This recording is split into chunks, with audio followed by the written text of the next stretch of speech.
আর যদি তুমি আল্লাহকে দেখতে না পাও, এমন নিয়ত তোমার অন্তরের মধ্যে থাকবে আল্লাহ সামনের থেকে তোমার ইবাদত দেখতেছে। পড়েন সুবহানাল্লাহ। এমন নামাজি বান্দাকে জান্নাতে দিবে, ঠিক কিনা বলে? তাইলে আল্লাহ রাব্বুল আলামিন হাবিবকে বললেন, তোমরা যদি আল্লাহকে দেখতে চাও, আপনাদের কাছে সবার কাছে যদি আমি প্রশ্ন করি, বাবাজিরা ভাইরা, আল্লাহকে দেখতে চান কিনা? কথা বলে না, সবাই চান? জান্নাতের ময়দানে আল্লাহ তার প্রিয় বান্দাদেরকে সাক্ষাৎ দিবে। কেমনে সাক্ষাৎ দিবেন জানেননি? 70,000 নূরের পর্দা আল্লাহর সামনে থাকবে। একটা একটা পর্দা উঠাইয়ে আগে আল্লাহ তার প্রিয় জান্নাতবাসীকে প্রশ্ন করবেন, রে জান্নাতবাসীরা, তোমাদের আর কি কি নিয়ামত বাকি আছে, তোমাদের আর কি কি দেখার বাকি আছে, আমার কাছে বলো বলো। সুবহানাল্লাহ বলে বলবেন, আল্লাহ দুনিয়ার জমিনে আপনি যা যা বলেছেন সব কিছুতে আমি পালন করলাম। আল্লাহ গভীর রাত্রে উঠিয়া দুনিয়ার মহাব্বতে স্ত্রী আর কন্যা সন্তানের মহাব্বত ছাড়িয়া ইমাম সাহেব অসুস্থ অবস্থায় মসজিদের মাইকে আযান দিয়েছিলেন। আজানের সাথে সাথে কম্বলটা লাথি মাইরা ফালাই দিয়া মসজিদের মধ্যে গিয়া ঠান্ডা পানি দিয়া ওযু বানাইয়া ফজরের 2 রাকাত সুন্নাত, 2 রাকাত ফরজ, 4 রাকাত নামাজ পড়েছি। ও আল্লাহ গভীর রাত্রে উঠিয়া তাহাজ্জুদের নামাজ পড়েছি। ও আল্লাহ আপনার হুকুম আহকাম মতো জীবনটাকে পরিচালনা করেছি। ও আল্লাহ আপনি বলেছেন যেই বান্দা আমার হক পালন করবে, আমার কথা মতো চলে জান্নাতে আসবে, আমি আল্লাহ রাব্বুল আলামিন তাকে দিদার দিব। জোরে জোরে পড়েন না সুবহানাল্লাহ। ও আল্লাহ নিয়ামত বলতে আর কিচ্ছু বাকি নাই, সমস্ত নিয়ামত শেষ। দাউদ আলাইহিস সালাতু ওয়াস সালামের মধুর কণ্ঠ কোরআন তিলাওয়াত শুনাইলে পয়গম্বর মুহাম্মদ সাল্লাল্লাহু আলাইহি ওয়াসাল্লাম মধুর কণ্ঠে কোরআন তিলাওয়াত কইরা শুনাইলেন। আহারে ও আল্লাহ, এইবার একটু আমরা 1 নম্বরে আপনাকে দেখতে চাই, 2 নম্বরে আপনার কণ্ঠের তেলাওয়াত শুনতে চাই। জোরে জোরে পড়া যাবে কি সুবহানাল্লাহ? আপনাদের সুবহানাল্লাহ দম হলো না, একবার জোরে বলেন না সুবহানাল্লাহ। আল্লাহর কণ্ঠের কোরআন তেলাওয়াত সুন্দর হবে না খারাপ হবে? হায় হায় কত সুন্দর, সুবহানাল্লাহ। পয়গম্বর দাউদ আলাইহিস সালাতু ওয়াস সালাম যখন কোরআন তেলাওয়াত করত, নদীর মাছ, নদীর ভেতরে যত মাছ থাকতো সমস্ত মাছ সাঁতার কাটতে কাটতে আইসা পয়গম্বর দাউদ আলাইহিস সালাতু ওয়াস সালামের তেলাওয়াত শোনার জন্য পারে কিনারায় সবাই মাথা উপরে দিয়ে থাকতো। জোরে জোরে পড়েন না সুবহানাল্লাহ। হায় হায় হায় কি মজার কথা, ঠিক কিনা বলেন? সমস্ত মাছ মাথা উপরের দিকে দিয়া পয়গম্বর দাউদ আলাইহিস সালাতু ওয়াস সালামের তেলাওয়াত শুনতো। আল্লাহ বললেন দাউদের কণ্ঠ এত সুন্দর ছিল, সুবহানাল্লাহ বলবেন না? এই দাউদ আলাইহিস সালাতু ওয়াস সালাম এত সম্পদ আল্লাহ রাব্বুল আলামিন তাকে দান করলেন। দাউদ আলাইহিস সালাতু ওয়াস সালামের অসংখ্য অগণিত স্ত্রী ছিল। তার ঘরের মধ্যে অনবরত 24 ঘন্টা আল্লাহর নামের জিকির করা হতো। জোরে পড়েন না সুবহানাল্লাহ। অনবরত 24 ঘন্টা। বলেন 24 ঘন্টা কয় ঘন্টা?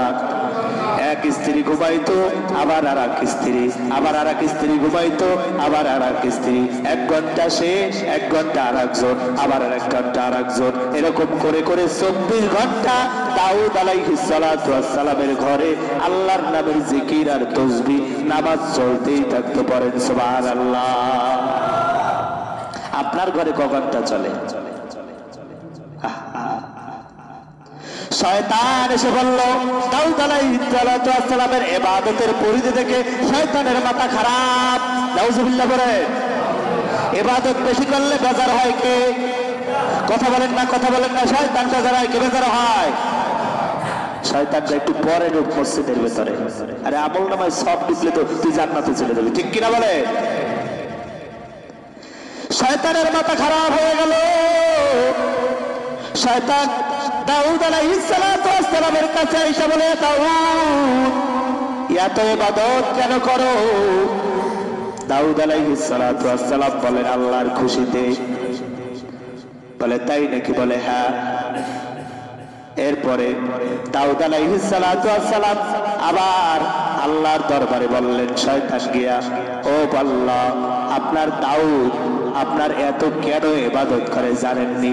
বলে, সম্পদের মায়ায় আর স্ত্রীদের ভালোবাসার কারণে এত সম্পদ দিয়ে আপনি তাকে দিলেন। এই সম্পদের মহব্বতে অনবরত সে আপনার ইবাদত করে। পড়েন নাউজুবিল্লাহ। কোন কারণে? কিছু মানুষ দেখবেন সমাজে অনেক সম্পদ যখন হয়ে যায় মাঝে মাঝে মসজিদের মধ্যে ঘন ঘন হাজিরা দেয়, আছে না নাই? কারণ সে এখন বুঝতে পারছে আমার তো সবকিছুই হয়ে গেছে, এখন যদি একটু মসজিদে ঘন ঘন যাই, ইমাম সাহেব চিনলো, মসজিদের মুসল্লি আমাদেরকে চিনলো, ঠিক কিনা বলে?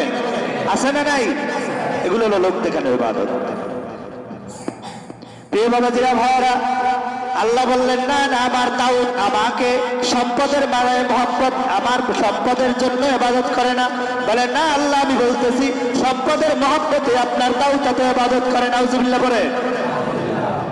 আল্লাহ রাব্বুল আলামিন একটা বুদ্ধি খাটাইলেন, আসমান থেকে কুদরতের একটা আগুন জমিনের মধ্যে পাঠাইলেন। বলেন কি পাঠাইলেন? কথা বলেন। আগুন। বলেন কি? আগুন পাঠাইলেন। আগুন আইসা দাউদ আলাইহিস সালামের যত সম্পদ ছিল সব জ্বালায় পোড়ায় ছারখার করে দিল। বলেন আল্লাহু আকবার। সম্পদ কার? বলেন না কেন? সম্পদ কার? দেন কে? নেন কে? জীবন কার? ইন্না সলাতি ওয়া নুসুকি ওয়া মাহইয়ায়া ওয়া মামাতি লিল্লাহি রাব্বিল আলামিন।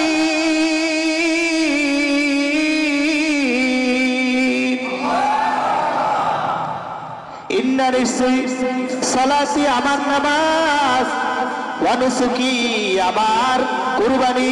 কার কুরবানি? ওয়া মাহইয়ায়া ওয়া মামাতি লিল্লাহি রাব্বিল আলামিন। সব কিছু হলো আমার। সুবহানাল্লাহ পড়ে। সব কিছু কার? আল্লাহর। দাউদ আলাইহিস সালাম যেহেতু সম্পদের মায়ে ইবাদত করে, সবই তো আমার। দে আগুন দিয়া জ্বালায়া দিল, সব আগুন দিয়া জ্বালায়া দাউদ আলাইহিস সালাম ফকিন্নি হয়ে গেলেন। পড়েন আল্লাহু আকবার। সম্পদ ছিল সব শেষ। সব কি শেষ? এবার ইবলিস আইসা দাউদ আলাইহিস সালামকে বললেন, এ দাউদ, যেই রবের খুশিতে তুমি ইবাদত করো ওই রব তোমার ভালো চায় না। কি এর ইবাদত করো? দেখো আর ইবাদত কইরা লাভ কি? এত ইবাদত 24 ঘন্টা তোমার ঘরের মধ্যে আল্লাহ ভালো না কইরা তোমার খারাপ করে দিল। বলে, কি করলো? বলো, সমস্ত সম্পদ আল্লাহ বেজার হইয়া সব পুরাই দিয়ে দিল। এবার তুমি ইবাদত বন্ধ করো, কারণ যে তোমার ভালো চায় না তার ইবাদত কইরা লাভ কি? কথা বলেন ঠিক কিনা? দাউদ আলাইহিস সালাম বললেন, আমি চিনতে পেরেছি তুমি ইবলিস। সুবহানাল্লাহ পড়ে।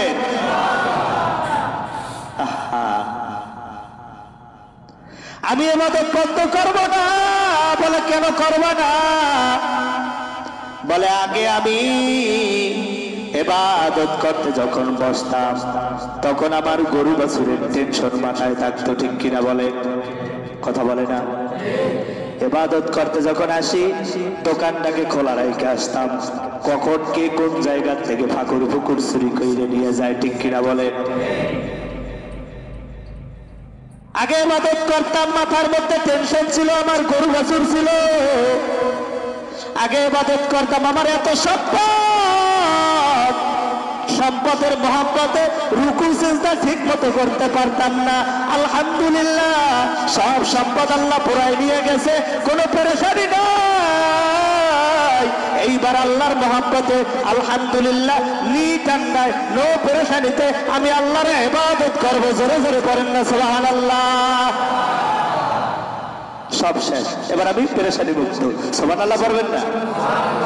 এ বাবাজিরা ভাইরা, যা দুনিয়ার জমিনের মধ্যে সম্পদ বেশি, চুরি মামলা হামলা দাঙ্গা হাঙ্গামার ভয় তার বেশি। কথা বলেন ঠিক কিনা? আরে গরিব যার কিচ্ছু নাই, দেখবেন ঘর দুয়ার সব খোলা, দরজাও নাই, হগল পাতার বেড়া, ধাক্কা দিলে বেড়া খুইলা যায়। ঠিক কিনা বলেন?